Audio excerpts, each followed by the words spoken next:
Yes, reka turamutse twipfuriza ibihe vyiza aho muri hose ni kuri K90 TV aho twovuga ati no munsi twazaniye ikiganiro, ni ikiganiro kidasanzwe kira murundi wese ashobora gukurikirana, kira murundi wese ashobora kuraba kubivanye n'inkuru tugiye kubashikiriza. Twovuga yuko ari inkuru nziza ariko ni inkuru benshi babifuza kumenya kuko uku kwezi kwa gatatu turi kumwe turimwo ni ukwezi muzi yuko twaburiyemwo.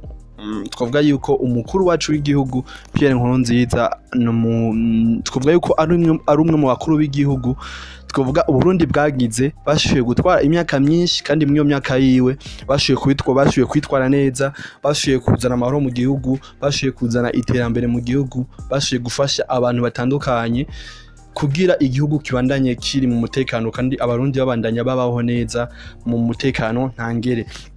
Twoshaka kubabwira yuko Pierre Nkurunziza yagiye ku butegetsi mu mwaka wa 2005 muri 2005 aho twavuga yuko yatsinze amatora hamaraja ku butegetsi. Ubwa mbere agishika ku butegetsi yo yarazanye impinduka twavuga mu bintu byari dusanzwe tuzi mu iyo myaka iri nyuma Burundi buwe nyabagendwa dushoboye kugira umutekano mu gihugu.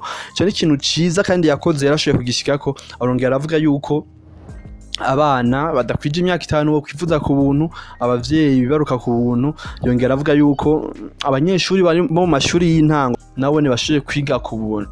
Ivyo ni bimwe mu bintu yerekanye agishika ku butegetsi, ni impinduka yazanye. Abavyeyi barishima, baramushimira, baramuyaga, baramuririmba. Guhera ico gihe ca 2005 gushika twovuga aho yaryamiye ukuboko kw'abagabo muri 2020 hari tariki 8 z'ukwezi kwa gatandatu niho leta yacu yashikiriza itangazo imenyesha yuko umukuru wacu w'igihugu yitavye Imana. Aho twovuga yuko rero uku kwezi turimo kwa gatandatu ni ukwezi twovuga abarundi tugerageza kwibuka, tukibuka ivyiza Nkurunziza yadukoreye, tukibuka ivyiza yakoreye abarundi, tukibuka ivyiza yabakoreye abafakazi. Murazi yarakunda yaritaho cyane abafakazi, akagenda akabatembera aho bari, akabubakira amazu, abana batishoboye bose akabafasha. Yaba umuntu muto canke umuntu munini wese yaragerageza akamuba hafi, akamwereka urukundo, akamwereka yuko mu Burundi abantu twese tungana kandi mu Burundi abantu twese dutezwa gukundana atakwinubana. Ni kimwe mu bintu tuzokoma tumwibukirako. Imyaka 15 yashoboye gutwara ngaha mu Burundi, twarashoboye kubona impinduka mu gihugu, twarabonye iterambere mu gihugu, twarabonye yubaka ibitaro, twarabonye yubaka amashuri menshi. Ubwa mbere turazi yuko kwiga wasanga bigoye, wasanga hari umunyeshuri agenda ibirometero n'ibirometero agiye kwiga. ubu twavuga yuko ikomine yari yose canke umutumba ari wose turizera yuko ufise ishuri abanyeshuri biga kandi biga neza. Abari mu mashuri y'intango biga ku buntu, n'abiga mu mashuri makuru bose baragerageza gufashwa bakiga kandi bakiga neza kandi bakaronka ubumenyi. Yarashoboye kubaka ibitaro navyo murabizi kenshi hari abarundi bagwara ugasanga bapfuye bariko baja ku bitaro, ugasanga kugira ashike ku bitaro rwari urugendo rurerure.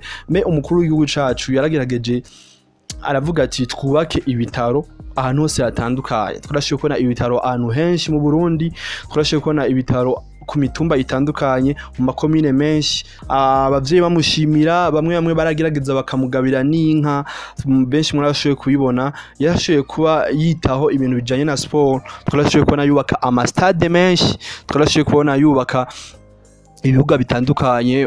Duhereye nko kibuga c'Igitega tukaza kibuga c'Ingozi, ni bimwe mu bibuga twashoboye kubona yubakisha.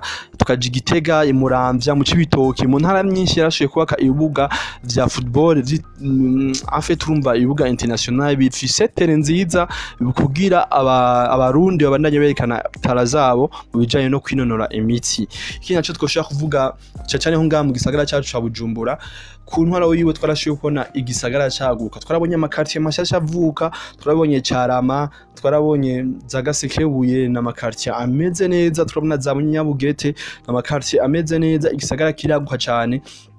Ubu turabona yuko umuji wateye imbere kandi byose tubikesha umukuru wacu twabuze dukunda ni Pierre Nkurunziza. Aho twavuga ati umurundi ahari hose abandanye yibuka kandi tubandanye tumusabira kandi tubandanye tumushimira kandi tubandanye tumwibuka ku buryo ku munsi twavuga tuzosubira kumwibuka ko n'umwaka umwe urarangiye tuvuga atuvuyemwo n'umwaka umwe urarangiye tuvuga yuko tuzokoma tumwibuka nk'izindi ntwari, tuzokoma tumwibuka nk'umwe mu bantu bagize ico baterera ku gihugu cacu, aracitangira, arakigwanira kandi aruhuka agishize mu mahoro nkuko nawe yavyipfuza.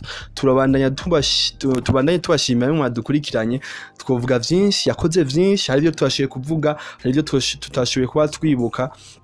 We nawe urashaka kuja muri commentaire ukagegeza kuvuga iciza kimwe canke bibiri wowe uzi umuhisi wacu Pierre Nkurunziza yadukoreye.